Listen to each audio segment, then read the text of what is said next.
आज की इस वीडियो में हम सीखने वाले हैं types of CSS selectors. Okay, तो टाइप्स ऑफ CSS सिलेक्टर्स शुरू करने से पहले मैं आपको एक चीज बताना चाहता हूं। अगर आपको सिंटैक्स नहीं आता है CSS का और टाइप्स ऑफ CSS नहीं आती है तो पहले वो चीज सीख लीजिए।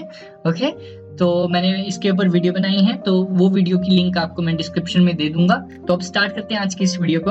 तो यहाँ पे मैंने एक वेब पेज क्रिएट किया हुआ है HTML के अंदर, और साथ ही साथ CSS फाइल क्रिएट की है, एक्सटर्नली लिंक करवाई है ये फाइल मैंने यहाँ पे। ओके, तो अब यहाँ पे CSS सिलेक्टर्स होता क्या है।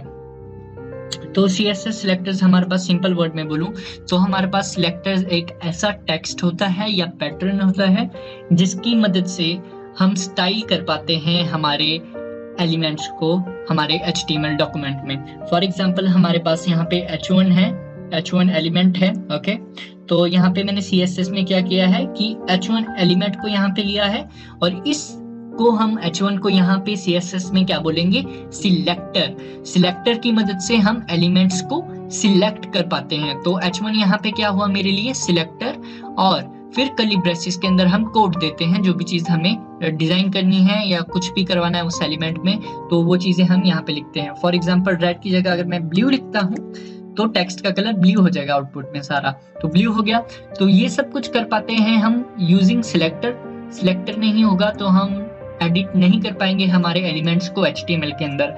तो अब यहाँ पे टाइप्स ऑफ सिलेक्टर्स की जरूरत क्यों पड़ी, तो इसका इजी सा आंसर है कि सोचिए अगर आपने कभी कोई एलिमेंट क्रिएट किया और उसी एलिमेंट को आपने 2 बार क्रिएट कर लिया, तो कभी कभार होता है कि हम एक एलिमेंट को 2 से ज्यादा बार क्रिएट कर लेते हैं किसी वेब पेज में, और फिर प्रॉब्लम तब होती है जब हमने एक एलिमेंट को कोई और कलर देना होता है और दूसरे एलिमेंट को किसी और तरह से डिजाइन करना होता है। ओके, तो तब प्रॉब्लम हो जाती है, जैसे कि यहाँ पे प्रॉब्लम हो रही है। अगर सोचिए मुझे फर्स्ट वाला टेक्स्ट को शो करवाना था ब्लू कलर में, सेकंड वाले को रेड में और थर्ड वाले को ग्रीन में।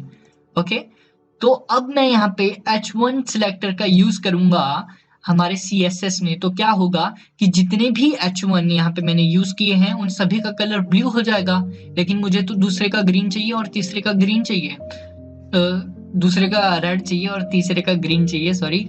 तो ये चीज सॉल्व कैसे होगी, बाय यूजिंग सिलेक्टर्स। सिलेक्टर की मदद से इस चीज को सॉल्व किया जा सकता है इजीली। ओके, तो हम यहाँ पे सिलेक्टर, मैं बताऊंगा आपको किस तरह से ये डिफरेंट सिलेक्टर्स को हम क्रिएट करते हैं और यूज करते हैं।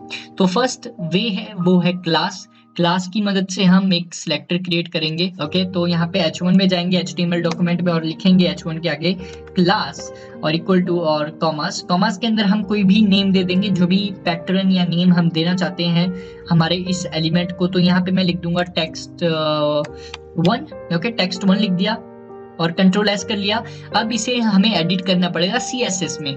तो हमें इस वाले एलिमेंट का कलर चाहिए रेड, तो हमें किस सिलेक्टर को एडिट करना पड़ेगा इस टाइम, टेक्स्ट 1 को एडिट करना पड़ेगा। तो टेक्स्ट 1 को एडिट करते हैं यहाँ पे, टेक्स्ट 1 कर्ली ब्रेसेस, कलर देना था हमें से रेड, सेमीकोलन, सेव, और ये कलर चेंज नहीं होगा। रिफ्रेश, कलर चेंज नहीं हुआ। इसका इजी आंसर है क्यों, क्योंकि हो सकता है कि आप क्लास के अंदर यूज कर लें H1 को। अब H1 को यूज कर लिया, सेव किया, और अब आपको टेक्स्ट 1 की जगह क्या लिखना पड़ेगा, H1 को। अब सेव किया, रिफ्रेश किया, और देखिए यहाँ पे क्या हुआ, जो लास्ट वाला H1 है उसका इम्पैक्ट सभी में पड़ गया। तो ये प्रॉब्लम्स हो जाती हैं कई बार, कई लोग टैग का ही नेम डाल देते हैं क्लास के अंदर। तो इस चीज को रोकने के लिए क्लास के आगे एक सिंबल लगता है, जिससे क्या होता है हमारे वेब ब्राउजर को पता लग जाता है कि ये एलिमेंट डिफरेंट है किसी टैग से। तो H1 के आगे यहाँ पे डॉट लगा देंगे हम, डॉट लगा दिया और ये बन गया क्लास सिलेक्टर। अब इसे रिफ्रेश करेंगे, बाकी जितने भी H1 टैग हैं वो ब्लू कलर हो जाएंगे, और जो सेंटर में है ये वाला टेक्स्ट हमारा रेड कलर रहेगा। रिफ्रेश, और ये देखिए ये रेड रहा, क्यों, क्योंकि हमने यहाँ पे क्लास का यूज किया था। यहाँ पे जब भी आप क्लास का यूज करें, ओके, हमेशा याद रखें आपको टेक्स्ट के आगे हमेशा डॉट लगाना है, उसके बाद क्लास का नेम लिखना है, जैसे मैंने यहाँ पे लिखा टेक्स्ट 1, रिफ्रेश, और ये हो गया। ओके, और दूसरा वे है सिलेक्टर डिफाइन करने का, वो है बाय यूजिंग ID।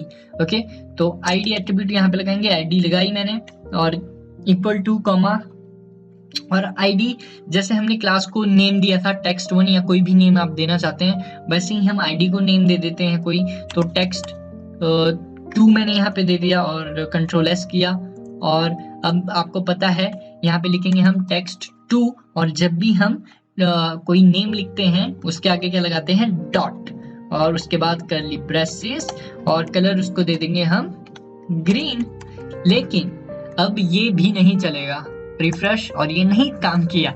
काम ना करने की वजह क्या थी? काम ना करने की वजह थी सिंपल, क्लास एक डिफरेंट एट्रीब्यूट है, आईडी एक डिफरेंट एट्रीब्यूट है, तो इन दोनों का सिंबल भी अलग अलग है।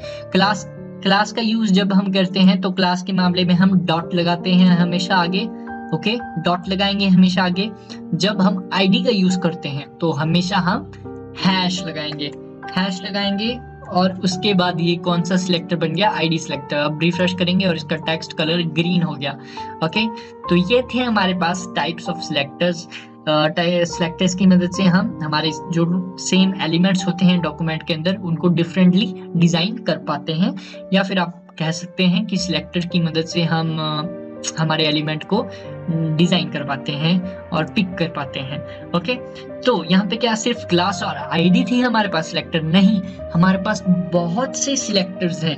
ओके, बहुत से सिलेक्टर आपको मिल जाएंगे।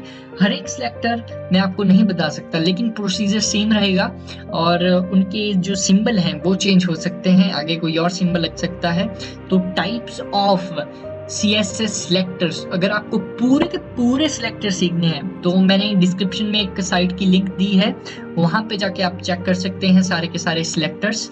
ओके, ये जो थे 2 सिलेक्टर्स बहुत कॉमन सिलेक्टर थे और बहुत यूजफुल सिलेक्टर्स थे जो कि मोस्टली यूज होते हैं। ओके, इसलिए मैंने आपको ये 2 करके दिखाए और समझाए।